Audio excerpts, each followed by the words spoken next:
Hanging out here with Mike Welch. He, of course, has been running in the street stock division here at Atlanta Legends Raceway. Make sure to check us out, AtlantaLegendsRaceway.com. You can get a free account, watch all the races. He is doing a couple different things this year in addition to driving. He has now gone to the other side, as they say, like something in a Star Wars movie. He started doing some dirt car officiating last year and tech inspecting kind of stuff, so he does that when the Dirt Car Series travels. He races here. He also does some tech at Outlaw. You are a very busy guy. How we doing, Mike? I'm doing great, and you're right. My summers are really busy. So how do you switch back and forth? Is it tough? It is. I just, on Saturdays, Canandaigua was the only place I race, so I get myself into race mode. And, you know, during the week when we're working on the car, we're in race mode. And then when we do the tech stuff, I got to be on the other side of the fence.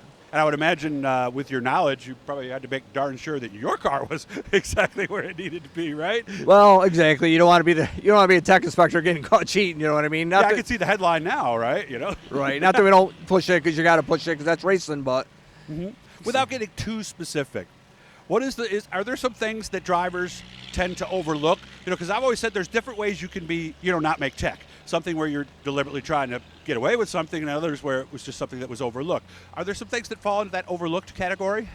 There's just guys that don't really pay attention to the details of the rule book sometimes, you know what I mean? And in their mind, it's not a big deal, and it probably really isn't a big deal, but it's in the rule book. And not that you're necessarily going to DQ the guy for it, but you're going to tell him whatever, get it off next week, and so on. You know, it really depends on how serious the incident is, you know. Yeah, because a lot of times tracks will make little exceptions to whatever rule to give their local drivers, and then they come to a series race, we find out, like look at fuel, for example, was a big issue last year, right? Exactly, yep. Yeah, got to run what is it, DB98 for sportsmen? D98, yep. Yeah, and some guys were running pump gas or mixtures or things like that, right? Right, which you're allowed to do on the Saturday night stuff, you know what I mean? The weekend warrior stuff, and but when you come to a series race, you gotta run the D98 because they're the big sponsor of the series, and yes, yeah, VP, big they sponsor. take care of them, so we got to take care of them, you know. Yeah, so that was one thing, and we got the word out on that, so we're not seeing that anymore, are we? Not.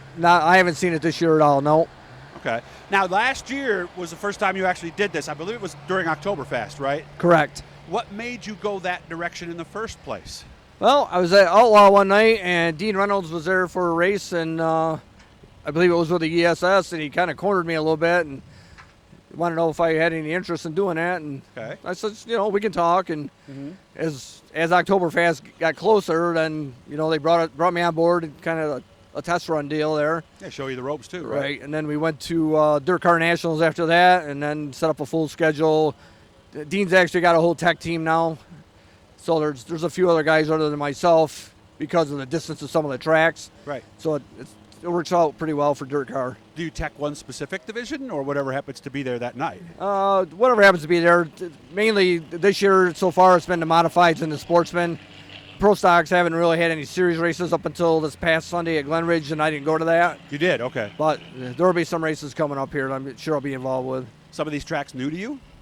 No, I've been to pretty much, well, I haven't been to Lebanon Valley in like 25 years. So Same here, I think, yeah. So we went to that, so that was cool to go down there again. Okay. I guess I'm surprised you're not there tonight. Well, you knew I was racing tonight, so. Okay. So they do still work with you on that, which is nice. Yeah, right? And it's cool because I don't race against any of those classes, so there's no interference there. Yeah, so. Somebody could say, I took him, or he took me out last week, or I bumped him and he went around, and so I. Right, and I'm racing, and I'm racing against the tech guy. You know what I mean? So. Yeah. No, I could totally see that happening. Now you're in a situation like, and actually it's interesting. He's wearing the Nick Stone shirt because I just talked to Nick a couple weeks ago. He's in the same situation. This car you're driving tonight is technically not yours.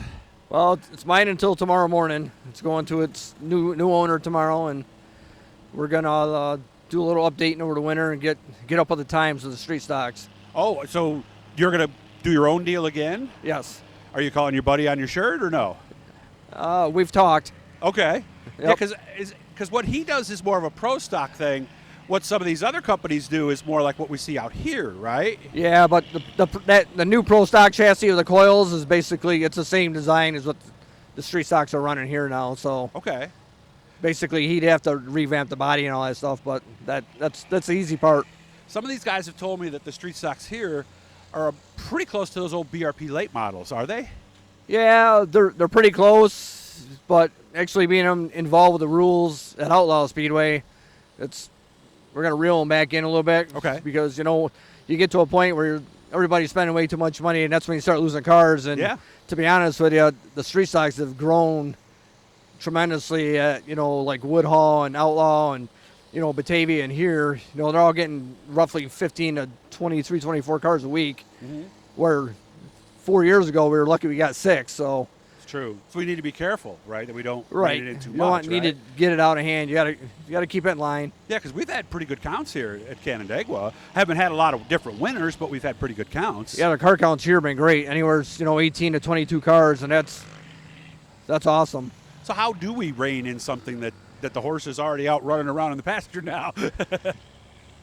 Well, I don't know. All right, I might have gone too far there. So how much do we have another ride for next week? Because I know next week here is I do have another ride for next week. I've been in contact with Jared Hill. He's got a backup car, and he's going to be kind enough to let me wheel that thing around here and see what we can do with it. Have you been in the shop and sat in it and everything yet? I haven't, but we're about the same size, so. Okay. But yeah, we'll be in touch and get things figured out. Yeah, because I always heard the last thing you want to do is get in a car you're unfamiliar with at the racetrack when you're going to race it a couple hours later, right? Well, exactly, because then you get in there and this isn't the right length or this don't the fit. belts are wrong or right. Yeah, I understand. Or you're just uncomfortable. Maybe he's got the steering wheel in a different position. Exactly. Shifter's too low. Who the heck knows, right? Right. Yep. So there's a lot going on. So, well, I wish you all the best. I hope you have fun tonight. Good luck to whoever's got this car next. You got a good car, and hopefully you can get it to the front. Will it run off the bottom, or is that just your tendency? Is it? No, it'll go off the bottom. I've always ran down there. Yeah. I probably need to get off the bottom. I'd probably be a lot more faster, but it's just maybe I'm getting old. Yeah, especially on that heavy track when you got that cushion, right? Right. You watch Josh Pedrazio go around. It's yeah, he's out in the grass half the time, but he's got a good car and he wheels it right back to where it needs to be. Good to see you. Have fun with both ends of the spectrum, okay, man? All right, thank you. 2 jobs at the track, in the car. He knows it all. Mike Welch, ready to have some fun here tonight.